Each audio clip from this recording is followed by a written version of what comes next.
పెరుగుతున్నాయి. గత 2 రోజులుగా కేసులు 11,000కు పైగా నమోదవుతున్నాయి. అయితే ఇది ట్రైలర్ మాత్రమే, ముందుంది మొసళ్ల పండుగ అంటోంది ఐసీఎంఆర్. కేసుల తీవ్రత మరో 4 నెలలు కొనసాగుతుందని తేల్చింది. నవంబర్ నాటికి కేసులు పతాక స్థాయికి చేరుతాయట. తాజాగా ఆ సంస్థ చేసినటువంటి అధ్యయనం వెల్లడించిన వాస్తవాలు వెన్నులో వణుకు పుట్టించేలా ఉన్నాయి.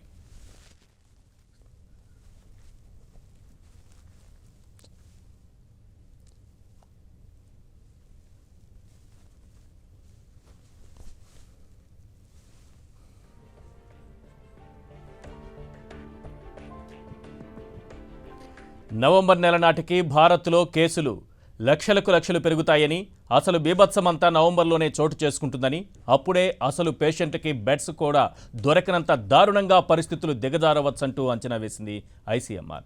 ఆ సమయంలో ఐసీయూ కేర్లో పేషెంట్లకు ట్రీట్మెంట్ అందించలేనటువంటి పరిస్థితి ఏర్పడుతుంది. వెంటిలేటర్ల కొరత కూడా తలెత్తవచ్చంటూ ఐసీఎంఆర్ రీసెర్చ్ హెచ్చరించింది.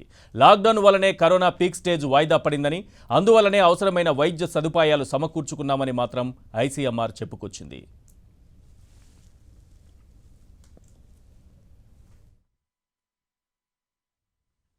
కరోనా మహమ్మారి నియంత్రణకు కేంద్రం విధించిన లాక్డౌన్ వల్ల కరోనా గరిష్ట స్థాయిని చేరుకోవడం సుమారు 34 నుంచి 76 రోజుల పాటు వాయిదా పడిందని ఐసీఎంఆర్ పరిశోధకులు తేల్చారు.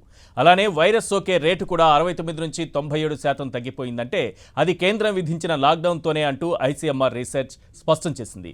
లాక్డౌన్ విధించడం వల్లనే దేశంలో 60% మేర ప్రజారోగ్య వ్యవస్థ పటిష్టమైందని కూడా తెలిపింది. అయితే ఈ ప్రజారోగ్య చర్యలు నవంబర్ మొదటి వారం వరకు డిమాండ్కి తగ్గట్లే ఉన్నా ఆ తరువాత మాత్రం వైద్య వ్యవస్థలో సౌకర్యాల కొరత ఏర్పడే అవకాశం ఉందంటూ ఐసీఎంఆర్ పరిశోధకులు అభిప్రాయపడ్డారు. కేంద్రం లెక్కల ప్రకారం జూన్ 9 నాటికి దేశంలోని 958 కోవిడ్ ఆసుపత్రుల్లో 1,67,000కు పైగా ఐసోలేషన్ బెడ్లు, 21,000కు పైగా ఐసీయూ, 73,000కు పైగా ఆక్సిజన్ పడకలు అందుబాటులో ఉన్నాయి. ఇవి కాకుండా 2,313 కోవిడ్ హెల్త్ సెంటర్లలో 1,33,000 ఐసోలేషన్, సుమారు 11,000 ఐసీయూ, 46,000కు పైగా ఆక్సిజన్ పడకలు అందుబాటులో ఉన్నట్లు వైద్య ఆరోగ్య శాఖ ప్రకటించింది.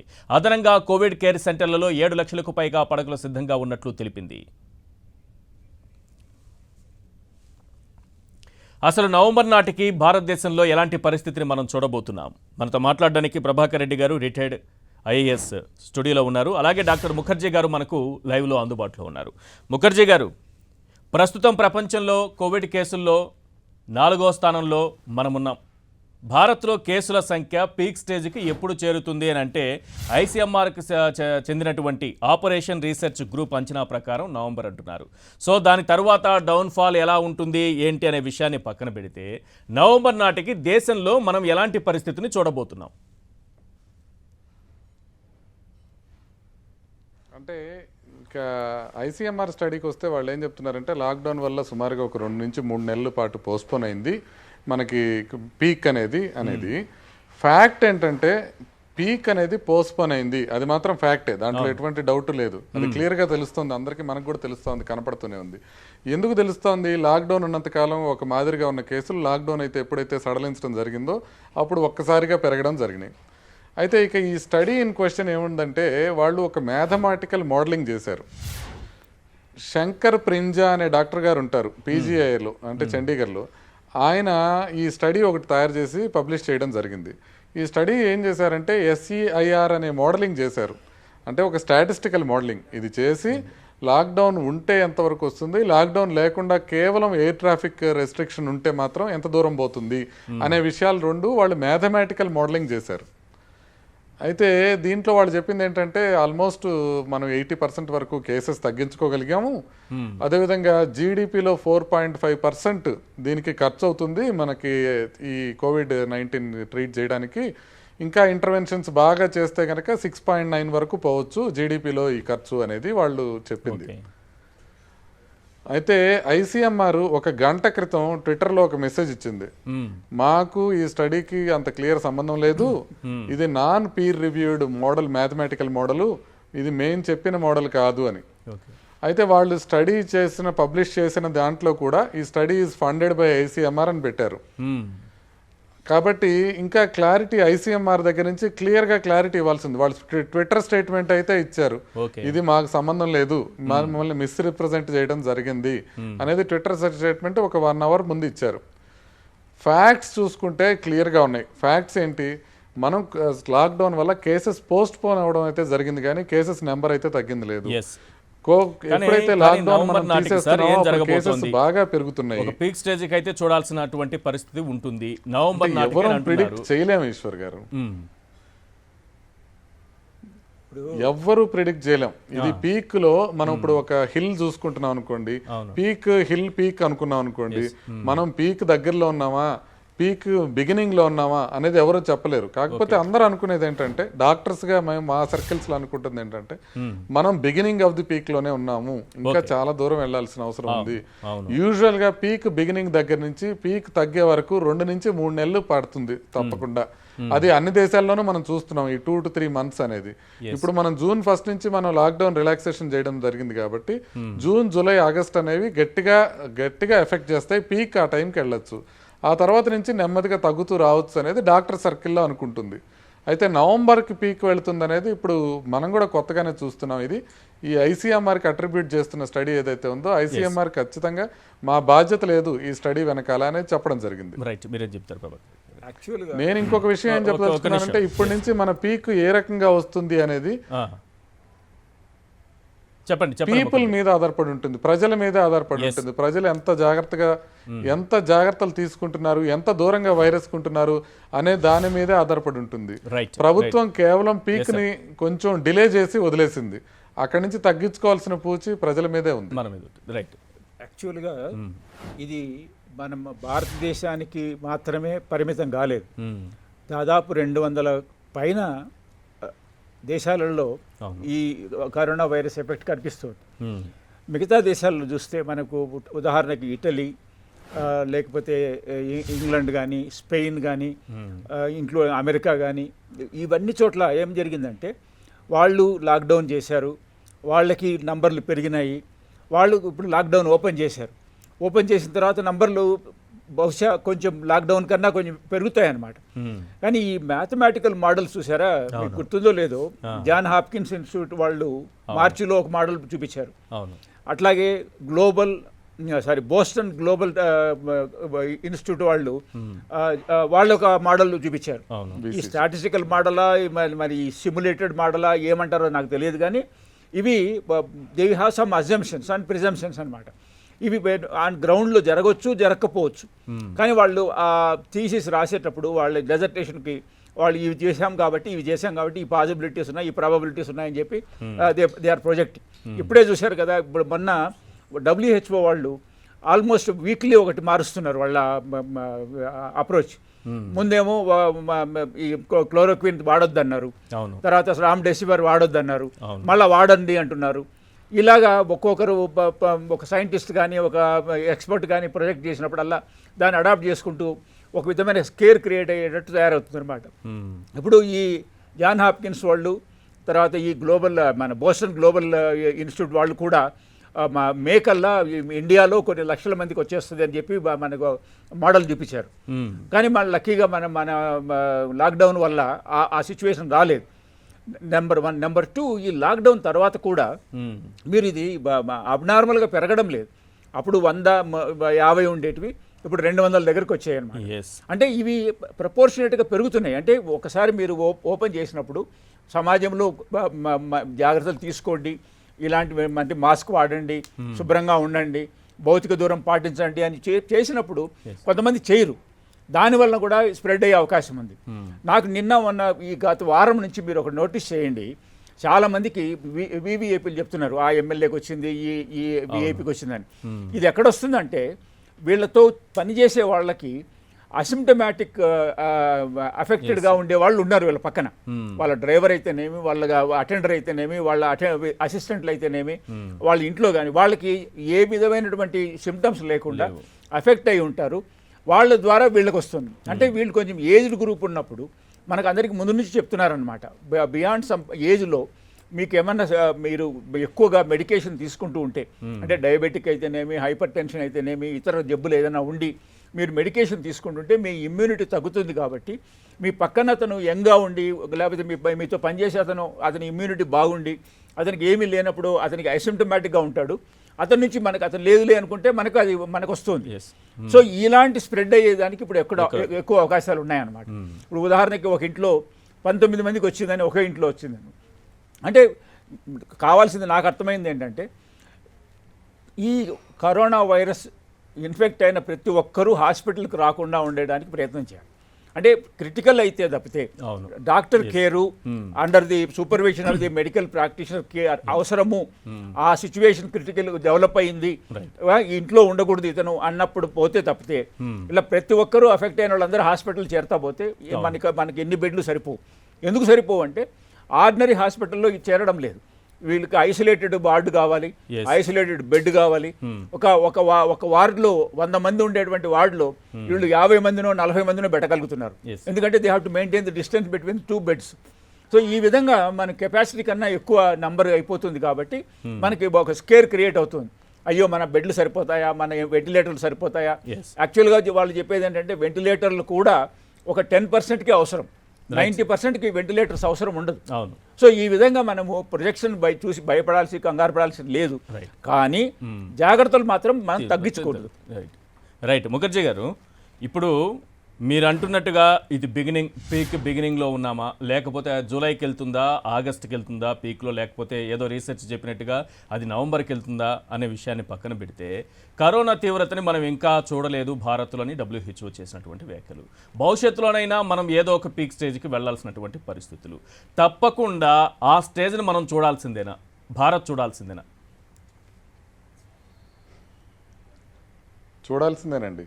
చూడకుండా బయటపడిపోయిన వాళ్ళు ఎవరు చాలా అంటే ఇంత జనసాంద్రత ఉండి ఇంత డిసీజ్ వచ్చిన ఏరియాస్లో ఏది పీక్ చూడకుండా బయటపడలేదు. అందరూ పీక్ చూసి బయటపడిన వాళ్ళే. నేను అనుకుంటాను న్యూజిలాండ్ ఇప్పుడు వాళ్ళు మరీ ఎర్లీగా సెలబ్రేట్ చేసుకుంటున్నారేమో అనిపిస్తుంది నాకు. వాళ్ళకు కూడా ముందు మళ్ళీ కేసులు వచ్చే అవకాశం ఉంటుంది. ఎందుకంటే నిన్న ఇవాళ చూసినట్లయితే మీరు సౌత్ కొరియాలో మళ్ళీ కేసెస్ మొదలైనవి, బీజింగ్లో ఇప్పుడు కేసెస్ మొదలైనవి. అంటే ఇప్పుడు అది కంప్లీట్గా పీక్ రాకుండా అది తగ్గిపోయినంత మాత్రాన అంటే ప్రజల్లో యాంటీబాడీస్ ఉండవు. సో బయట నుంచి ఎవరు బయటకు వచ్చినా కూడా మళ్ళీ వాళ్ళకి డిసీజ్ స్టార్ట్ అవుతుంది. మళ్ళీ ఇట్లాగే కాంటాక్ట్ ట్రేసింగ్, ఐసోలేషన్, మళ్ళీ టెస్టింగ్ ఇదే చేసుకుంటూ ఉండాలి. కాబట్టి మనం కంప్లీట్గా అది మనం దాంట్లోంచి బయటపడితేనే మనం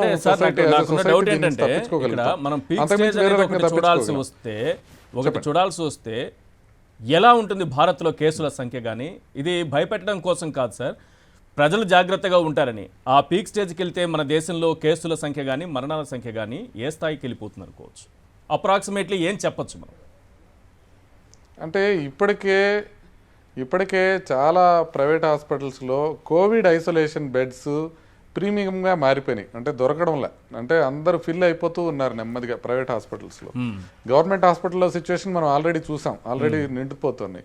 ఇప్పుడు ఏం చేసాం, దానికి మన ప్రభాకర్ గారు చెప్పినట్టు కొద్దిగా స్ట్రాటజీ మార్చుకొని సిమ్టమ్స్ తక్కువ ఉన్న వాళ్ళని ఇంటి దగ్గరే ట్రీట్ చేస్తూ, సిమ్టమ్స్ ఎక్కువ ఉన్న వాళ్ళని లేకపోతే వెంటిలేటర్ అవసరం పడిన వాళ్ళని, ఐసీలో అవసరం పడిన వాళ్ళని మాత్రమే మనం హాస్పిటల్స్లో చేరుస్తున్నాం.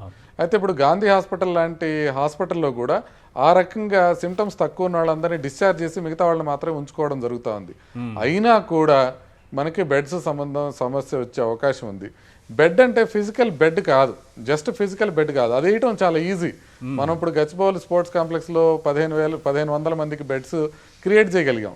కానీ ఐసీసీయూ బెడ్స్, సిమ్టమ్స్ ఉన్నప్పుడు వచ్చే బెడ్స్, వెంటిలేటర్స్ అవసరమైన వాళ్ళు వీళ్ళు గనక వస్తే గనక అది ప్రాబ్లం అయ్యే అవకాశం ఉంది. అప్పుడు మ్యాన్ పవర్ నిజంగా డాక్టర్లు కానీ నర్సులు కానివ్వండి వీళ్ళు నిజంగా స్కేర్సిటీ వచ్చే అవకాశం ఉంది. ఇప్పుడు మనం గాంధీలో మొన్న మాట్లాడుతూ ఏమన్నారంటే 1000 బెడ్స్ వరకు మనం గాంధీలో తీసుకోవచ్చు కదా, ఇంకా ఫుల్గా లేరు కదా, ఎందుకు మనం వర్రీ అవుతున్నామని. అంటే 1000 బెడ్స్ని చూడాల్సింది లెటర్సే ఒక 200 డాక్టర్స్ ఉన్నారనుకోండి గాంధీలో. ఈ 200 డాక్టర్స్లో జనరల్ మెడిసిన్ చేసిన వాళ్ళు కానీ, పల్మనాలజీ చేసిన వాళ్ళు కానీ, అనస్థీషియా చేసిన వాళ్ళు కానీ వీళ్ళు ఎంతమంది ఉంటారు?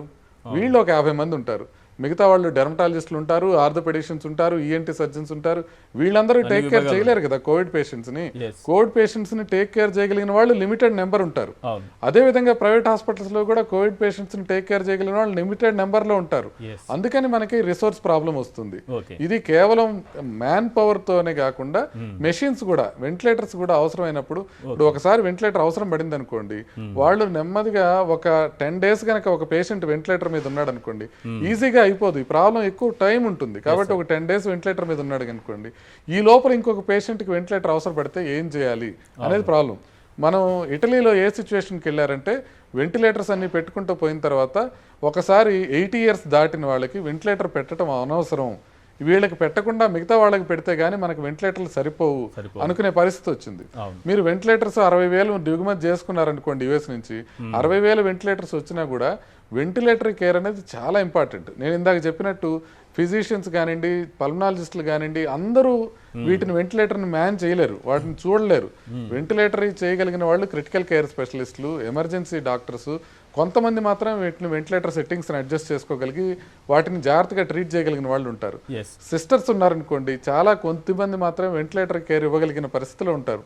అలాంటప్పుడు వాళ్ళు వెంటిలేటర్ మీదకి వెళ్ళినప్పుడు మనం చాలా జాగ్రత్తలు తీసుకోవాల్సిన అవసరం ఉంటుంది. వెంటిలేటర్ అవసరం లేకుండా దాన్ని మనం తీసుకోవాల్సిన అవసరం ఉంది. ఇప్పుడు ICMR స్టడీస్ గురించి మనం మాట్లాడుతున్నాం. ICMR గురించి ఒక సూటి ప్రశ్న ఉంది నాకు. ICMR స్టడీ చేసిన స్టడీలో ఏం తెలిసిందంటే క్లోరోక్విన్ ఇచ్చిన వాళ్ళని ఆల్మోస్ట్ 80% తగ్గింది క్లోరోక్విన్ ఇచ్చిన వాళ్ళకి క్లోరోక్విన్ ఇవ్వని వాళ్ళకన్నా అని ICMR ఒక స్టడీ పబ్లిష్ చేయడం జరిగింది.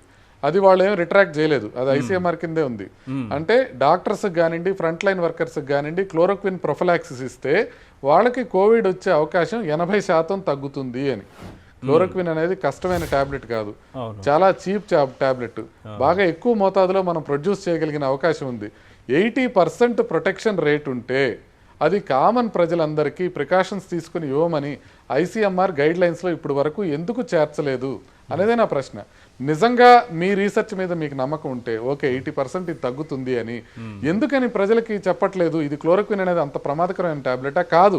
ఎందుకంటే క్లోరోక్విన్ ఇచ్చిన వాళ్ళలో మోర్టాలిటీ పెరిగిందని వచ్చిన ల్యాన్సెట్ పేపర్ ఆల్రెడీ విత్డ్రా అయిపోయింది. క్లోరోక్విన్ వేసుకుంటే మంచి జరుగుతుందనే ICMR పేపర్ ఇంకా పబ్లిష్ అయి ఉంది. సో ICMR చెప్పిన ప్రకారం క్లోరోక్విన్ తో తగ్గుతుంటే మీరు ఎందుకు వేసుకోవట్లేదు ఈశ్వర్ గారు? మీరు వేసుకోవాలి కదా, ఆ వేసుకోవడానికి గైడ్ లైన్స్ ఇవ్వాలి కదా ప్రభుత్వం. అవి ఎందుకు ఇవ్వట్లేదు అనే క్లారిటీ మనకు కావాల్సిన అవసరం ఉంది. రైట్. మీరేం చెప్తారు ప్రభాకర్ రెడ్డి గారు? ఇక్కడ గరిష్ట స్థాయికి చేరుకుంటే కావాల్సినటువంటి వైద్య సిబ్బంది కానీ, PPE కిట్స్ కానీ, ICU బెడ్స్ కానీ, వెంటిలేటర్లు కానీ, ఐసోలేషన్ వార్డులు కానీ, హెల్త్ సెంటర్లు కానీ, టెస్టులు కానీ, వీటన్నిటి పరిస్థితి ఏంటి? రేపు అది ఆగస్టు కావచ్చు, సెప్టెంబర్ కావచ్చు, ఇప్పుడు నవంబరో కావచ్చు, కానీ ఏదో ఒక రోజు అయితే ఈ స్టేజ్ చూడాల్సిందే కదా. యాక్చువల్గా ఏ కెలామిటీ అయినా కూడా మీరు ఇప్పుడు చెప్పినట్లు ఆ పీక్ పోయి అది బిగ్ కెలామిటీ కింద లెక్క మనం తీసుకుంటే అప్పుడు తీసుకుంటే ఎమర్జెన్సీ మెజర్స్ కూడా అలాగే ఉంటాయి. ఉదాహరణకి మనము నార్మల్ టైమ్స్లో ఉండేటువంటి బిహేవియర్కి, నార్మల్ టైమ్స్లో ఉండేటువంటి యాక్టివిటీస్కి, యాక్షన్స్కి, ఎమర్జెన్సీలో కానీ కెలామిటీ వచ్చినప్పుడు చేసే యాక్షన్స్కి డెఫినెట్గా ప్రభుత్వానికి దానికి ఎదుర్కొనే సమర్థత ఉంటుంది. ఉదాహరణకి ఇప్పుడు నాకు తెలిసి డాక్టర్ గారికి బాగా తెలిసి ఉంటుంది, ఇటీవల ఇప్పుడే నేను ఒక చోట చదివాను, ఒకటేం సజెషన్ చేస్తారంటే నిజంగానే ఆ సిచ్యువేషన్కి వస్తే ఇప్పుడు మన మెడికల్ కాలేజీలో ఉండేటువంటి ఫోర్త్ ఇయర్ దాటిన ప్రతి స్టూడెంట్ని వాళ్ళని కూడా ఇన్వాల్వ్ చేసే పరిస్థితి ఇద్దాం. వాళ్ళని కూడా అంటే మినిమం బేసిక్ వాళ్ళకు నాలెడ్జ్గా డాక్టర్స్ లెవెల్కి చేస్తారు కాబట్టి వాళ్ళని ఈ స్మాల్ టైమ్ సిమ్టమ్స్ కనిపించిన చోట వాళ్ళని ట్రీట్ చేసేదానికి ఉపయోగిస్తే క్రిటికల్ లెవెల్కి రాకుండా వాళ్ళతో ప్రయత్నం చేయొచ్చు దేశం మొత్తం పైన. అంటే మనకు చాలా మెడికల్ కాలేజీలు ఉన్నాయి. మెడికల్ కాలేజీలో ఉన్నటువంటి వాళ్ళు ఇప్పుడు డాక్టర్ గారు చెప్పినట్టు స్పెషలిస్ట్ ఎప్పుడు వస్తారంటే క్రిటికల్ కేరు, హాస్పిటలైజ్డ్, తర్వాత ICUలో చేర్చడము, తర్వాత వెంటిలేటర్ పెట్టినాడు, ఆ టైంలో స్పెషలిస్ట్ కావాలి. దీనికి ముందు వీళ్ళకి జ్వరం వస్తుంది, దగ్గు వస్తుంది, తర్వాత ఇతర సిమ్టమ్స్, మైనర్ సిమ్టమ్స్ కనిపిస్తున్నాయి, వాళ్ళని ఏదైనా అప్రోప్రియేట్గా ట్రీట్ చేయగలిగితే ఈ నంబర్ తగ్గించుకోవచ్చు. మనకి నంబర్ పెరిగినా కూడా మనకు డాక్టర్లు లేరే, బెడ్లు లేవే, వెంటిలేటర్స్ లేవే అనేటువంటి సిచ్యువేషన్కి we can still face provided we can segregate the handling of the patients. ఆ హ్యాండ్లింగ్ ఆఫ్ ది పేషెంట్స్కి ఇప్పుడు మైనర్గా దానికి మన స్టూడెంట్స్ సరిపోతారు. 4th ఇయర్ కంప్లీట్ చేసినటువంటి students they can handle the patients. Critical care ఉన్నప్పుడు ఎట్లాగో హాస్పిటల్లో చేర్చే స్థితి వచ్చినప్పుడు ఓకే వాళ్ళకి కావాల్సినటువంటి డాక్టర్లు మాత్రమే హ్యాండిల్ చేస్తారు. ఎస్ ముఖర్జీ గారు, ఇక్కడ ఎప్పుడైనా కానీ ఒక పీక్ స్టేజ్కి వెళ్ళిన తర్వాత నెమ్మదిగా ఆ కర్వ్ తగ్గడానికి, అంటే పీక్ నుంచి డౌన్ఫాల్కి ఎంతకాలం తీసుకోవచ్చు ఒక అంచనా ప్రకారం అనేది ఒకటి. రెండోది, ఒకవేళ మనం ఆ పీక్ని టచ్ చేసిన తర్వాత హర్డ్ ఇమ్యూనిటీకి ఉన్నటువంటి అవకాశాలు ఎంతవరకు ఉన్నాయి?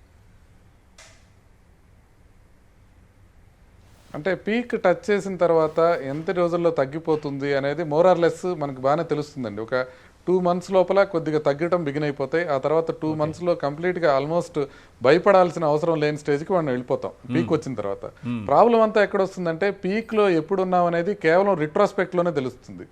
అంటే ఇప్పుడు మనం వెనకాల తిరిగి చూసుకుంటే ఓకే ఇప్పుడు ఇన్ని వెంటిలేటర్స్ ఉన్నాయి, ఇప్పుడు వెంటిలేటర్స్ అవసరం లేదు, పోను కేసులు తగ్గుతున్నాయి అని చూసే అవకాశం రిట్రోస్పెక్ట్లో వస్తుంది. ముందు చెప్పలేం ఓకే పీక్కి వెళ్తున్నాం, ఓకే దగ్గరలో ఉన్నాం పీక్ అని. పీక్ ఎక్కడ దాకా పోతుందో మనకు తెలియదు. అందుకోసమని మనం జాగ్రత్తగా ఉండాలి. రెండోది ఏంటంటే ప్రభాకర్ రెడ్డి గారు చెప్పిన మాట నిజమే. 4th year స్టూడెంట్స్ వాళ్ళని కూడా మనం తీసుకొని వాళ్ళని తీసుకోవచ్చు. తీసుకుంటే ఎంతవరకు పనికి వస్తుందంటే వీళ్ళకి క్లోరోక్విన్ బిళ్ళలు ఇవ్వడానికి కానివ్వండి, లేకపోతే పారాసిటమాల్ బిళ్ళలు ఇవ్వడానికి కానివ్వండి, జ్వరం తీయడానికి కానివ్వండి, వీటికి మనం 4th year స్టూడెంట్స్ కూడా అవసరం లేదు. మన నర్సెస్ని బాగా ట్రైన్ చేసుకుంటే వాళ్ళ వరకు సరిపోతారు. మనకి మెయిన్ ప్రాబ్లం ఎక్కడ వస్తుందంటే హాస్పిటల్లో అడ్మిట్ అయ్యే వాళ్ళు 2 కేటగిరీస్లో ఉండాలి. ఇప్పటి నుంచి 2 కేటగిరీస్లో మొదటి కేటగిరీ ఏంటంటే క్రిటికల్గా ఉండి వెంటిలేటర్ అవసరం లేని వాళ్ళు, అది నెంబర్ 1. రెండోది క్రిటికల్గా ఉండి వెంటిలేటర్ అవసరం పడిన వాళ్ళు నెంబర్ 2.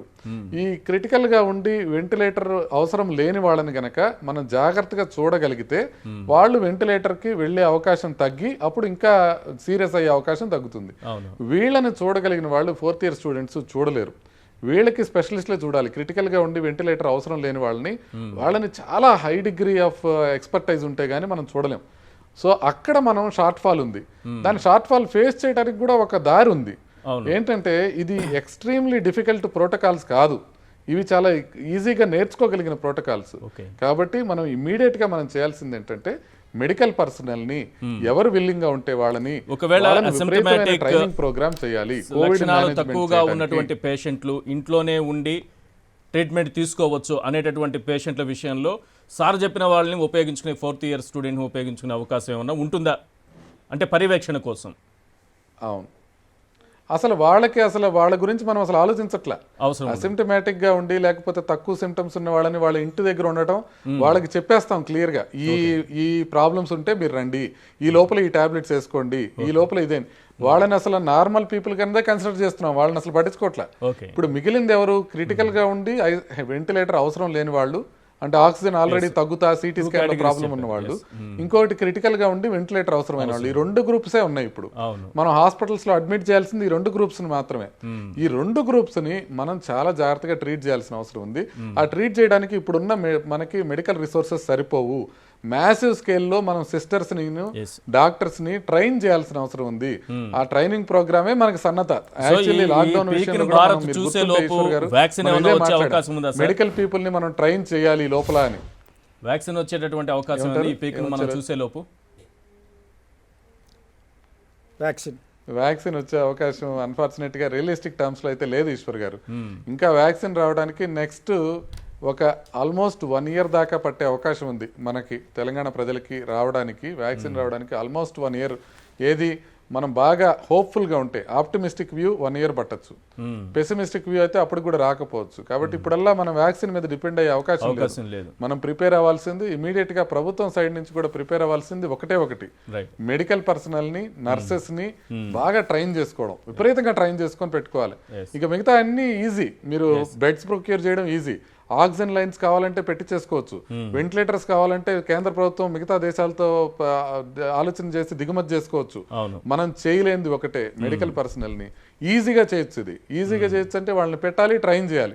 ఇప్పటి వరకు వాళ్ళకి ప్రోటోకాల్స్ ఎస్టాబ్లిష్ చేసి ఇప్పుడు కేంద్ర ప్రభుత్వం కొన్ని ప్రోటోకాల్స్ రిలీజ్ చేసింది మొన్నే. ఆ ప్రోటోకాల్స్ ప్రకారం ట్రీట్ చేయడం ఎలాగా, స్టెప్ 1, స్టెప్ 2, స్టెప్ 3 ఈ రకంగా వాళ్ళకి నేర్పిస్తూ వస్తే గనక మనం దీన్ని ఈజీగా ఫేస్ చేయగలుగుతాం. భారత్ అయితే మాత్రం ఒక పీక్ స్టేజ్ ను చూడాల్సి వస్తుంది. ఆ టైంలో వైద్య సిబ్బందికి కావాల్సినటువంటి ట్రైన్ వాళ్ళకి ఉండాల్సినటువంటి అవసరం ఉంటుంది. అలాగే పీపీఈ కిట్స్ కానీ, ఐసీయూ బెడ్స్ కానీ, వెంటిలేటర్లు కానీ, ఐసోలేషన్ వార్డులు కానీ, హెల్త్ సెంటర్లు కానీ, టెస్ట్లు కానీ ఇవన్నీ కూడా నిర్వహించేటటువంటి సామర్థ్యాన్ని భారత్ పెంచుకోవాల్సినటువంటి అవసరం ఉందని ఇది వారు చెప్తున్న విషయం. థ్యాంక్ యూ సార్ ముఖర్జీ గారు చర్చలో పాల్గొన్నందుకు. అలాగే ప్రభాకర్ రెడ్డి గారు థ్యాంక్ యూ సార్.